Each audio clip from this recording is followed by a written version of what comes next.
Hello students, ordinary differential equation का syllabus complete हो चुका है। रिवीजन स्टार्ट कर रहे हैं आज से हम। फर्स्ट चैप्टर से जो आर्टिकल बचे हुए थे वो भी आपके कंटिन्यू रहेंगे अब। ठीक है। फर्स्ट डेफिनेशन है differential equation. What is differential equation? ऐसी इक्वेशन जिसमें इंडिपेंडेंट वेरिएबल हो, डिपेंडेंट वेरिएबल हो और उसका डेरिवेटिव हो डिपेंडेंट वेरिएबल का विद रिस्पेक्ट टू इंडिपेंडेंट। जैसे मैथमेटिकल नोटेशन में हम डिफरेंशियल इक्वेशन को इस टाइप से रिप्रेजेंट करेंगे।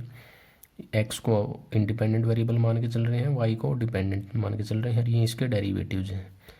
ठीक है। ये फंक्शन दे रखा है इक्वल टू 0, ये इक्वेशन है, तो ये इक्वेशन बोली जाएगी डिफरेंशियल इक्वेशन। ये कुछ एग्जांपल है इससे रिलेटेड। ठीक है। ये सभी डिफरेंशियल इक्वेशन है। ठीक है।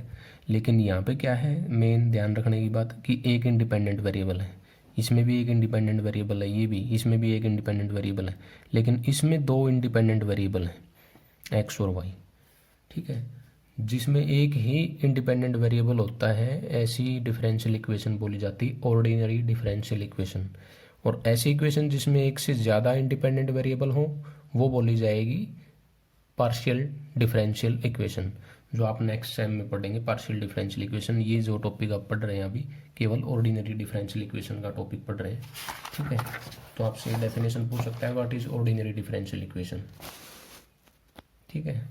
वही मैंने आपको बता दिया, सेम वही है। ऑर्डर और डिग्री आपने ये पढ़ रखे पहले। ऑर्डर क्या होता है? Highest derivative.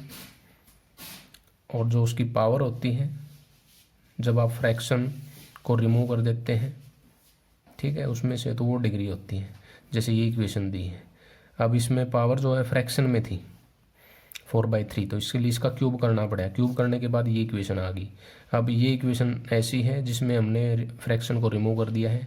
अब यहाँ जो डिपेंडेंट वेरिएबल है वाई, उसका मैक्सिमम डेरिवेटिव 2 टाइम्स हुआ है, तो इसका ऑर्डर 2 और डिग्री क्या है? 3 है। सॉल्यूशन क्या होता है किसी डिफरेंशियल इक्वेशन का? ऐसा रिलेशन जो एक्स और वाई में हो। ठीक है। एक्स और वाई मीन्स डिपेंडेंट और इंडिपेंडेंट वेरिएबल में हो। जब उसको आप सब्स्टिट्यूट करते हैं उस इक्वेशन में और उसको क्या करे, वो सेटिस्फाई करे। ठीक है। ऐसा relation X Y means dependent और इंडिपेंडेंट वेरिएबल में जो हम उस इक्वेशन में सब्स्टिट्यूट करें और वो उसको क्या करे, सेटिस्फाई करे, तो उसको बोलते हैं सॉल्यूशन या इंटीग्रल। 3 टाइप के हमारे पास सॉल्यूशन होंगे यहाँ पे। जनरल सॉल्यूशन, ऐसा सॉल्यूशन डिफरेंशियल इक्वेशन का जिसके अंदर आर्बिट्रेरी कांस्टेंट उतने हो जितना उस इक्वेशन का, डिफरेंशियल इक्वेशन का ऑर्डर हो, तो वो बोला जाता है जनरल सॉल्यूशन या कंप्लीट इंटीग्रल या कंप्लीट प्रीमिटिव। ठीक है। वही लिखा है the solution of differential equation in which the number of independent arbitrary constant which can not be reduce to a fewer number of equivalent constant. ठीक है। इतने ही आर्बिट्रेरी कांस्टेंट होने चाहिए जितना उसका ऑर्डर है उसके इक्वल, और जिनको हम कम नहीं कर सकते कांस्टेंट को, उतने ही रहेंगे जितना उसका ऑर्डर है। जनरल सॉल्यूशन जो आप 2.6 में आपने या 2.5 में वहाँ डिस्कस भी किया है हमने जनरल सॉल्यूशन के बारे में। ठीक है। सेकंड है पर्टिकुलर सॉल्यूशन। ऐसा सॉल्यूशन, पर्टिकुलर सॉल्यूशन होगा जिसमें हमारे पास क्या है कि जो जनरल सॉल्यूशन में जो कांस्टेंट आए उसको कोई पर्टिकुलर वैल्यू दे के जो सॉल्यूशन बनाया हमने, जनरल सॉल्यूशन में जो कांस्टेंट आया उसको कोई पर्टिकुलर वैल्यू पुट करी और वो जो सॉल्यूशन बनता है उस इक्वेशन का, वो होता है पर्टिकुलर सॉल्यूशन। और सिंगुलर सॉल्यूशन के बारे में हम डिस्कस कर चुके हैं, बताया था कि सिंगुलर सॉल्यूशन ऐसा है जो जनरल सॉल्यूशन से फाइंड आउट नहीं होगा, कि उसके अंदर हम कांस्टेंट की वैल्यूज पुट करके ऐसा सॉल्यूशन नहीं निकाल सकते इक्वेशन का। या फिर यूँ कहें कि ऐसा सॉल्यूशन जिसके अंदर कोई भी आर्बिट्रेरी कांस्टेंट ना हो, वो हमारा सिंगुलर सॉल्यूशन बोला जाता है। ये टॉपिक वैसे है नहीं हमारे सिलेबस में, फिर भी हम इसको रिवाइज कर लेंगे कि क्या करता है कि कोई इक्वेशन दी होती है उसने डिपेंडेंट वेरिएबल, इंडिपेंडेंट वेरिएबल और किसी आर्बिट्रेरी कांस्टेंट के फॉर्म में।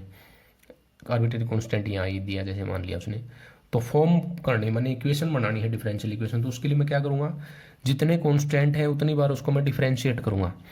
ठीक है। जैसे क्या है, एक ही कांस्टेंट था, इसको एक ही बार डिफरेंशिएट कर दिया, एक्स का तो एक्स बच जाए, वाई का वाई है या डेरिवेटिव dy/dx। ये इक्वेशन हो रही है, इन दोनों में ए को एलिमिनेट कर दो आप। एलिमिनेट करने के बाद जो इक्वेशन बनेगी वो हमारी रिक्वायर्ड क्या हो जाएगी, डिफरेंशियल इक्वेशन हो जाएगी। ऐसे ही अगर हमारे पास 2 कांस्टेंट तो 2 बार उसको डिफरेंशिएट कर दो, 2 इक्वेशन और आ जाएंगी। अब इनमें तीनों में ऐसा रिलेशन बनाओ कि मैं क्या निकाल सकूं, ए और बी को एलिमिनेट कर सकूं। 3 इक्वेशन नहीं बन गई मेरे पास, एक बार डिफरेंशिएट करने के बाद वो, और उसी को दोबारा फिर डिफरेंशिएट करने के बाद वो, फिर 3 इक्वेशन में इन ए और बी को एलिमिनेट कर दो, जो रिक्वायर्ड इक्वेशन बची वो डिफरेंशियल इक्वेशन हमारी क्या होगी, वही जो रिक्वायर्ड डिफरेंशियल इक्वेशन वही बन जाएगी। उसका ऑर्डर क्या होगा, जितने कॉन्स्टेंट है उतना ही ऑर्डर, तो उसका सेकंड ऑर्डर हो जाएगा। वहाँ एक कॉन्स्टेंट था तो वो फर्स्ट ऑर्डर की इक्वेशन बनेगी हमारी, ठीक।